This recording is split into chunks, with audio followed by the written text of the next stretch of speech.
Very unfortunate. Whatever happens, happens. We have to forgive and forget the past mistakes.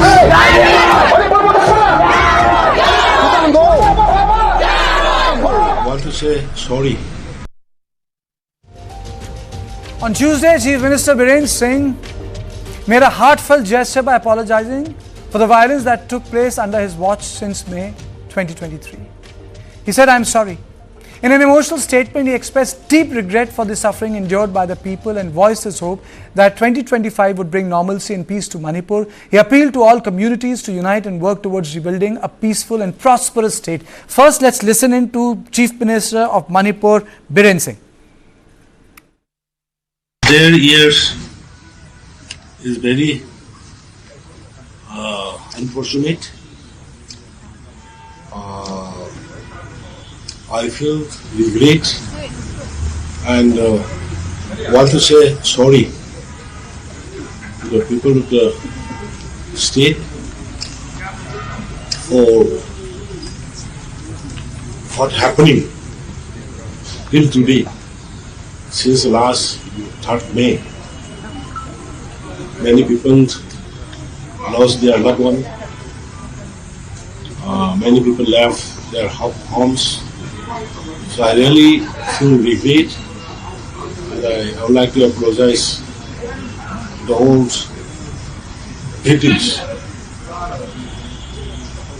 But now I hope, after seeing the last 3-4 months progress towards the peace, I hope with the coming of the new year 2025, and I want to appeal to all the communities of the state. Whatever happens, happens. We have to forgive and forget the past mistakes. Now let's take a look at the major developments that took place in Manipur in 2024. AFPA was reimposed in the 5 valley districts. The internally displaced people continue to remain in relief camps. Biren Singh continues in office. New governor appointed in Manipur. Jiribam is the new ground zero. Abductions become a new business. Large areas of poppy cultivation destroyed. More security forces deployed in Manipur. Cooperation between forces become better. Deadlock between Kuki and Meiteis MLA continue.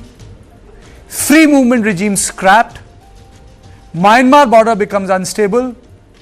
Border fencing begins on the Indo-Myanmar border. Weapons still unaccounted for. Manipur, Mizoram bickering continues. And peace continues to elude Manipur. What can be done? Structured talks between Kuki and Meitei MLAs. COSO should try to become agents of peace, not division. 3. A clear roadmap is needed for disarmament in Manipur. 4. Facilitate the return of internally displaced people to their homes. On this, I am joined by Major General, retired Dr. Rajan Kochar, Dr. Tom Bing, Assistant Professor, National Law University and Judicial Academy, and Group Captain Binand Kumar Sharma, activist from Manipur. Thank you all of you for joining me. Thank you so much. Today, Biren Singh has come out with a statement. Mr. Sharma, first to you. He very categorically said, "I apologize, I'm sorry, let's move ahead." Your opening comments. Kartikeya, in a personal level, fighting between you and me or with neighbor, it's okay to be said sorry and forgive and forget. But as an administrator, you cannot just forget and forgive. The law, the existing law, whatever passed by the legislation and the parliament, they are to be imposed. That is the reason for spending so much of taxpayers' money in employing the government employers, including the police, army personals, and paying for the bureaucrats and the politicians. So it is not acceptable as a leader in personal fighting between you and me or with anybody. That's fine. But as a nation, as a head of the country, or head of state, such remarks are not acceptable in the public view. I am sure the people watching in all over India, they will agree with me, because the role of the administrator is to rule and give justice to those who are the victims, who are the culprits. So it should be effort by the administration, especially now the politicians. They must think about the solution, long-term solution. And I was just seeing the annual report of MHA, and it was not released till 10th of December, but today I could see it. And by seeing it, I don't see any solution to be brought during for the Manipur, because the arms and ammunition floating around with various arms groups are they are playing crucial role in bringing the peace in Manipur. However, the suspension operation is still intact, and still 121 crore has been given to these militant groups for supporting them. So with this type of support, financial support from the government, and the suspension operation still in action, it will be very difficult to bring the peace. And also, I disagree with the statement of the CM Manipur N. Biren Singh, saying that his apology and forgive and forget. The culprits and the perpetrators, they must be punished. Whoever is from any community or any ethnicity. I am not saying you punish only the Kuki community. I'm not the spokesperson. I'm not a spokesperson, but I think the context in which he was speaking wasn't not in terms of legality. It was in context of reconciliation, if I get it right, because what goes to the police station is an FIR. There's a legal process that needs to be followed. I think he was speaking in a larger context, but it is your opinion, and you are entitled to it. Dr. Tombing, your opening comments. Thank you, Kartikeya. This mayhem, which has continued for almost 2 years now, now finally the CM has come up with a very generic statement, like you said, maybe for the purpose of reconciliation. But what Mr. Sharma has just pointed out, it kind of maybe reflect what is the general opinion of the people. And if the general opinion of the people is very different from what the Chief Minister aspire, then the closure which is supposed to be happening, it has not happened yet, and which means, like he said, like Mr. Sharma has said, there are arms which are still with the public, and then ammunitions are still with the public, and therefore the masses are still vulnerable to extortion and other challenges of life.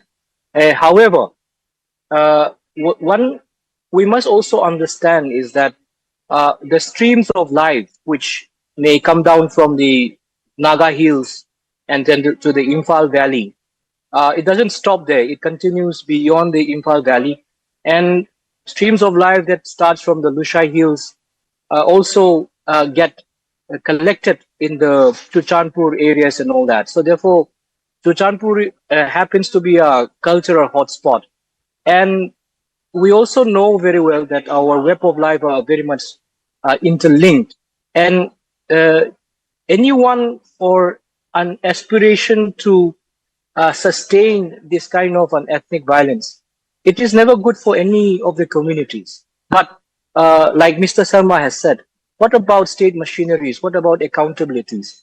This will be a big query, and it will be an interesting turn of events in the new year 2025. How things will actually play out. Does it lead to a possibility of peace? Does it lead to more chaos? Like you said, what role would CSO play? It will be very interesting to observe. Yeah, this will be my opening statement. Thank you. Mr. Kocher, I think both the gentlemen have made their point, but the thing which comes to my mind is that the peace is broken when we use, and it gets reported, by intermittent firing. People forget that when we use the word intermittent firing, it is also clear that the weapons exist on both sides. And we have ended up creating an artificial border in Manipur. And I think it's time, 2025, we should look forward, not backward. I think when we talk about the year 2025, I think we should have a forward-looking outlook. and that includes IDPs going back, baby steps, more weapons coming back to the police, army, whoever, wherever. People should feel safe to live in mixed localities. My understanding is that only way ethnic reconciliation takes place if people feel safe to live in mixed localities, or else it's business as usual, sir. Karthikeyan, is very important to understand one thing, that none of the communities want to live in a situation where they feel vulnerable. And I think it is, I've been speaking to Cookies and Metis both. I think both want the same thing, and that is security and peace.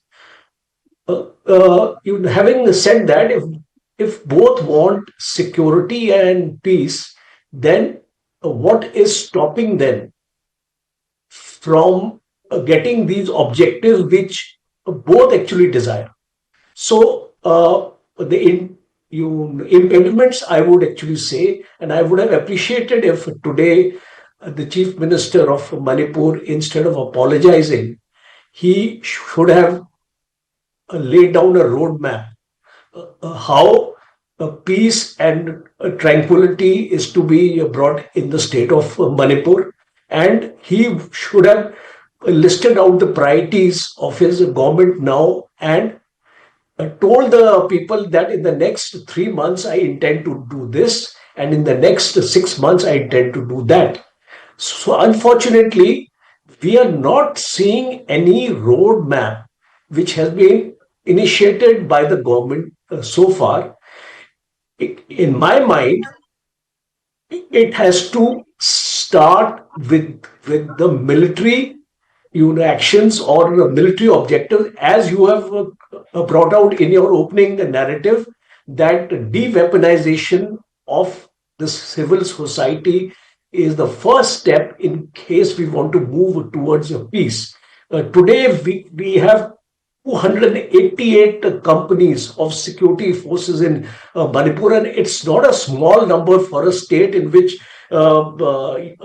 it's not a very big state. So if you have these kind of security forces available to you, and the Chief Minister himself admitted that he has sufficient security forces available to stabilize the situation, then why is this situation not being stabilized?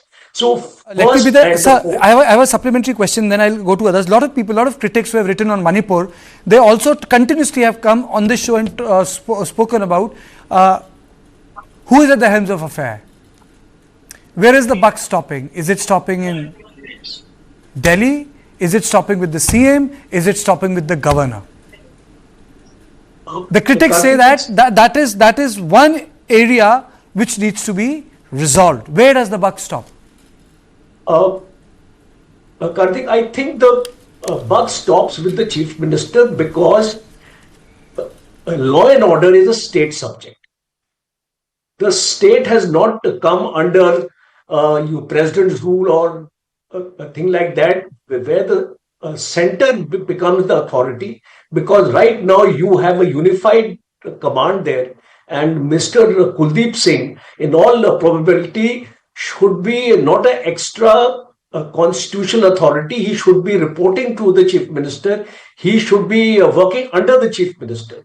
So unfortunately, I don't see such clear lines of demarcation being spelled out in the state of Manipur, because I have heard the statements of the Chief Minister at times. He's making public statements that he is helpless. So I don't think the Chief Minister of the state should feel helpless when there is so much of security forces which are part of his machinery. So the question which you have actually posed right now is extremely pertinent, because to stabilize the situation, the command and control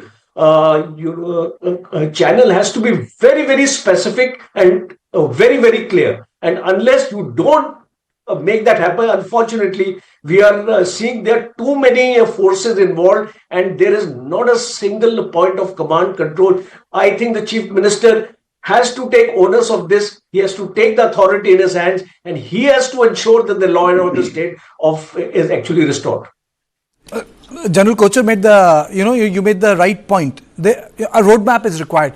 Mr. Sharma, you have been part of my coverage on Manipur for a long time, and Dr. Tombing also. The roadmap can come from MHA, it can come from civil society organizations, it can come from the Chief Minister, it can come from any person. But for a roadmap, you require a political will and clarity of action. Yes. It's as simple as that, Mr. Sharma. And it requires a clear messaging that it is taking place. Do you think that messaging exists in Manipur, that something is being done to ensure dialogue between the communities? I think that is the proof of the pudding. Isn't that so, Mr. Sharma? Kartikeya, you are right if you see from the outside, but the problem still exists, and it's going to be more about 600 days in a few more days. And I was seeing 20th January, 600 days would be counted. 20th January, 600 days and counting. Yes, it's going to be, and it's very long time. However, the perception of the Ministry of Home Affairs seems very not taking much of interest. In an interview I saw Mr. Amit Shah saying that problem of Manipur is not about terrorism or terrorists, it's ethnic classes. I disagree with this because if it is an ethnic classes, there should be limited arms and weapons. But we haven't seen many weapons, sophisticated weapons firing. Even 2-3 days back, there was firing from Thamna Popi and Sana Sabi in Imphal East. And even the police commandos, they wanted to go and do the operation. However, army has stopped it. So there is an understanding and order from the central government that the central security forces, they should not allow the Manipur police or state forces to take any actions. It clearly shows that there is a political unwillingness from the government of India to solve this problem. The reasons may be many. And also, still, as I said, in the annual report, you can see it's out, and it's somewhere in Annex 4 and Annex 3 gives the list of the budgets and the list of the UAPA banned arms organization, and all the arms banned organization, they belong to Meitei community. None of the arms groups are banned under UAPA. As this latest annual report, it clearly shows that the firing is happening from the both sides. You will agree with me. I am not saying only the cookies are firing. Firings are happening, and mostly, as being Meitei, I blame the cookies because firings are mostly from hills, and the Meiteis are retaliating the village volunteers. So if the cookies are firing, Meiteis, of course, if they have the weapons, they are banned under UAPA. Why not cookies are banned, and why these cookie arms groups are under suspension operation? Why they are still giving 121 crores, which is abundant amount, and this sort of supporting these armed groups.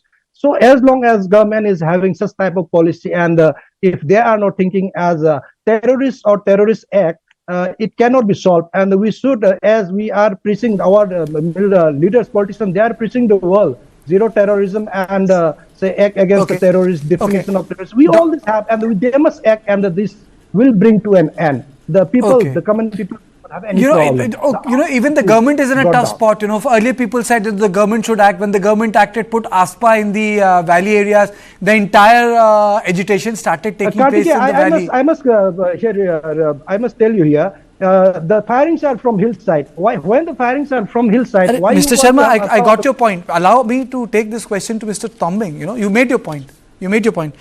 And today I wanted my discussion to be slightly forward-looking, but it again comes back to the same thing. It also ultimately makes me realize that unless the conversations are between real stakeholders, nothing will happen, because these are the stated position. These are the stated position. Dr. Tombing, is there a possibility, are there any models from outside this country where ethnic conflict resolutions have taken place? I mean, so if Hutus and Tutsis can come to a resolution, of course we can do better in Manipur. It's historically recorded, Dr. Tombing? Exactly. In fact, there would be firing, and then there would be counter firing, and suddenly, like we have said in your earlier programs also, it's a frozen war. It's a frozen war till another heat comes up about and everything melts again. Now, the problem is Manipur is a insurgent infested state, and therefore, as much as the communities are, as many as the communities are, they have their own insurgent groups. And in the context in which we are discussing these issues of MHA, then the budget allocations, the SU-related matters also, everything is getting mixed up because we are not being able to identify where, how, and when does the insurgents be treated as insurgents, and then those ethnic identities are connected therewith with the idea of the village volunteers and then the insurgent groups that have been operating over a period of time. Now, when all this narrative get mixed up, and then we are not able to separate the ethnic communities as volunteers defending their villages, then it's a mixed ball of terrorist-related matters also. But then, to define an idea of terrorism, it may take a more specific and definite terms to it. Okay. And in fact, the Hutsu-Tutsu issues that you have raised, because of all these events, somehow we have hijacked very serious terminology like genocide, etc., against the events that have happened. Dr. Toming, I'm really falling short of time. I've really fallen short of time. I would have really loved to go back, but I think today I'll end the program on what General Kocher said. I think that's my takeaway for today. I would like to thank you because General Kocher said there has to be a roadmap. Roadmap should have announced. Yes, and my takeaway is 2025 cannot be a repeat of 2024, or else we will fail the people of Manipur. Thank you all of you gentlemen for joining my show, and this is all I have tonight. Tune in at the same time tomorrow 7 p.m. Good night.